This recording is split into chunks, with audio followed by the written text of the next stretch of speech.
চাঁদাবাজদের বিরুদ্ধে সবসময় আমাদের কথা বলতে হবে। যারা চাঁদাবাজ, যারা মামলাবাজ, যতই বিশেষ করে এটা তো শালীনতা হইল না। আমরা তো আপনাদের কাছ থেকে শালীনতা, ভদ্রতা, একজন কথা বললে আরেকজন কথা বলতে হয় না, এই ভদ্রতাটা আপনারা গণতন্ত্র মানে এটা না যে সবসময় শুধুমাত্র আপনার প্রিয় কথা আপনার সামনে বলা হবে, আপনার প্রিয় মানুষের সবসময় স্তুতি গাওয়া হবে, এটা জুলাই না। আসলে আমাদের এই বসে আসা কথা বলতে হয়, আমার লজ্জা লাগে আসলে। মানে আমাদের বাপদাদারা বলতো না, তোর ঘরে আমি হয়েছি না, আমার ঘরে তুই হয়েছিস। আমাকে আপনি প্রশ্ন করবেন, আপনি যতক্ষণ পর্যন্ত প্রশ্ন অব্যাহত থাকবে ততক্ষণ পর্যন্ত আপনি রাইট থেকে থাকবেন। আর যখনই আপনার প্রশ্নের পরিবর্তে শুধুমাত্র স্তুতি গাওয়া হবে, জবাবদিহিতার পরিবর্তে স্বেচ্ছাচারিতা অব্যাহত থাকবে, তখন প্রত্যেকটা মানুষ হাসিনা হবে। হাসিনা তো ব্যক্তি না, হাসিনা কি আইডিয়া।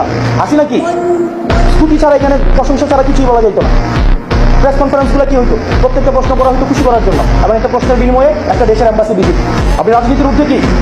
আপনাদের ডিজি যখন বসাইছে আমি দেখছি না যে অফিস করতে দিচ্ছেন, আপনারা দেন নাই, তখন রাজনীতি দিয়ে আপনারা ডিল করছেন। কোন জিনিসটা রাজনীতির ঊর্ধ্বে? হসপিটালগুলো অধপতন কেন?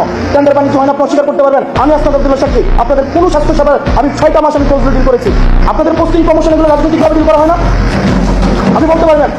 এখন যারা ঢাকায় এসে প্রত্যেকটা দল কোনো না কোনোভাবে হচ্ছে, যারা ভালো পোস্টিংগুলো পাচ্ছে কোনো না কোনোভাবে হচ্ছে আপনার সম্ভাব্য যারা সরকারপন্থী সরকারে হবে তাদের অ্যালায়েন্স, এটাকে আপনি অস্বীকার করতে পারবেন। কোনোভাবে অস্বীকার করার সুযোগ নেই। আপনি যাই হন না কেন, যেই হন না কেন, আপনি আপনারা ভুলে যান না আপনি 5 আগস্ট পরবর্তী সময়ে কথা বলছেন।